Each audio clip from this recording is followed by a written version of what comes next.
कर्मों का फल कब मिलेगा। एक बार की बात है। एक गांव में एक बालक रहता था। उस बालक का नाम उत्तम था।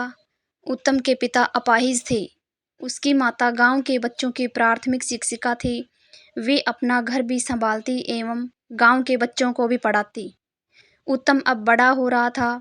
वह इतना समझने लगा था कि घर का सारा बोझ उसकी माता पर ही है। वह अपनी माता के बोझ को बांटना चाहता था। वह अपनी माता के गृह कार्य में उनकी मदद करता था। अब वह बड़ा हो चुका था, इसलिए पास के गुरुकुल में पढ़ने जाया करता था।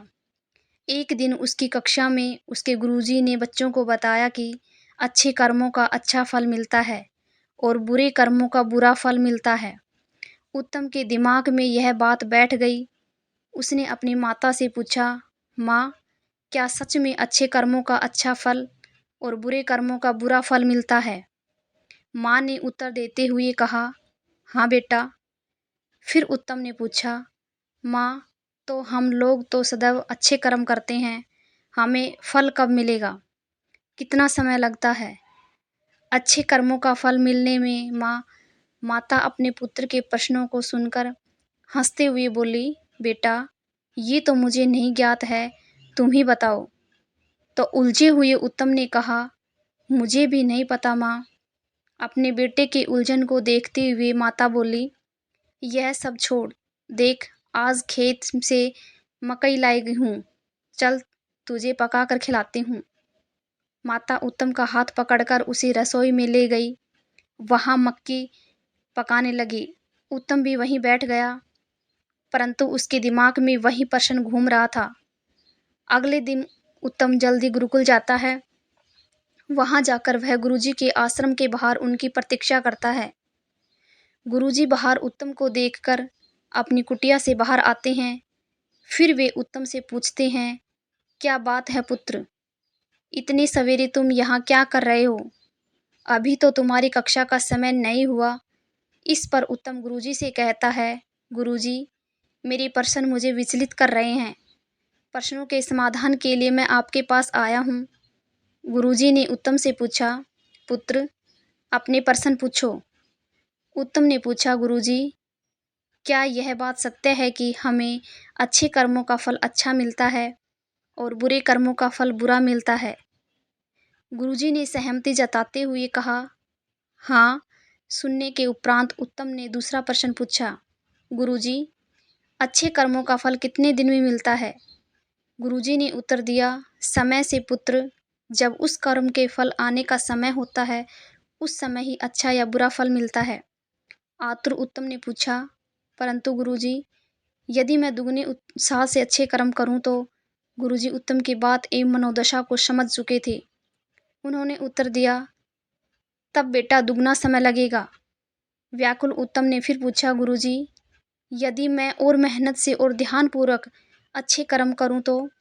तब गुरुजी ने मुस्कुराते हुए कहा, तब तिगुना समय लगेगा पुत्र। उत्तम परेशान हो उठा। उसने गुरुजी से कहा, गुरुजी, मैं जितनी अधिक मेहनत कर रहा हूँ अच्छे फल पाने की, यह अच्छा फल उतना दूर क्यों चला जाता है। गुरुजी ने मुस्कुराते हुए कहा, पुत्र, क्योंकि तुम्हारा ध्यान फल पर है, कर्म पर नहीं। उत्तम कहता है, मैं समझ नहीं पाया गुरुजी। गुरुजी ने कहा, मेरी बात ध्यान से सुनो पुत्र। तुमने कितने भी अच्छे बीज बोए हों और तुमने कितनी भी अच्छी खेती की हो, जब फसल आने का समय होगा तभी पता चलेगा कि फसल अच्छी आएगी या खराब। तुम कितना भी अच्छी खेती कर लो, समय से पहले फसल नहीं आती। तुम कितनी भी बुरी खेती कर लो, समय से पहले बुरी फसल भी नहीं आती।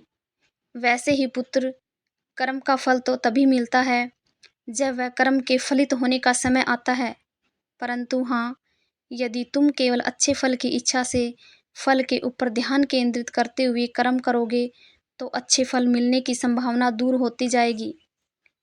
उत्तम ने गुरुजी की बात सुनकर फिर पूछा, परंतु ऐसा क्यों गुरुदेव। गुरुजी ने उत्तम को समझाते हुए कहा, पुत्र, क्योंकि तुम्हारा ध्यान अच्छे कर्म पर नहीं है, फिर तुम अच्छे कर्म अच्छे से कैसे करोगे। तुम्हारा ध्यान अच्छे फल पर है, इस कारण तुम अच्छे कर्म करने से चूक जाओगे।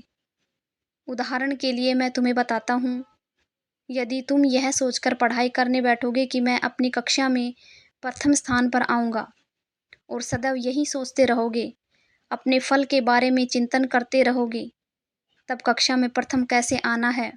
उस मार्ग से तुम्हारा ध्यान भटक जाएगा। तुम सौपन बुनने लगोगे और कर्म अधूरे रह जाएंगे।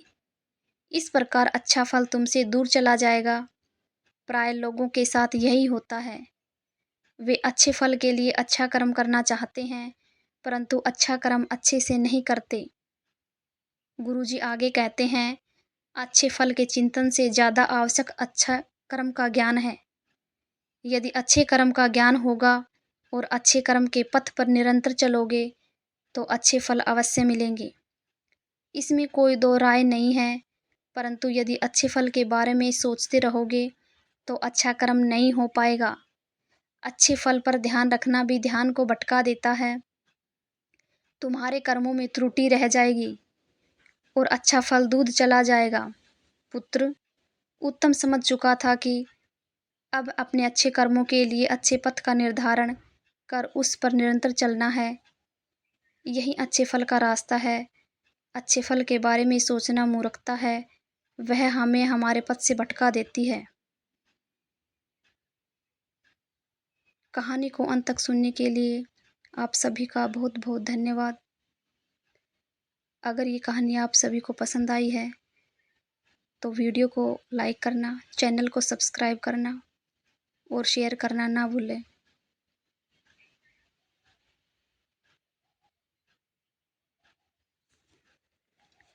धन्यवाद दोस्तों।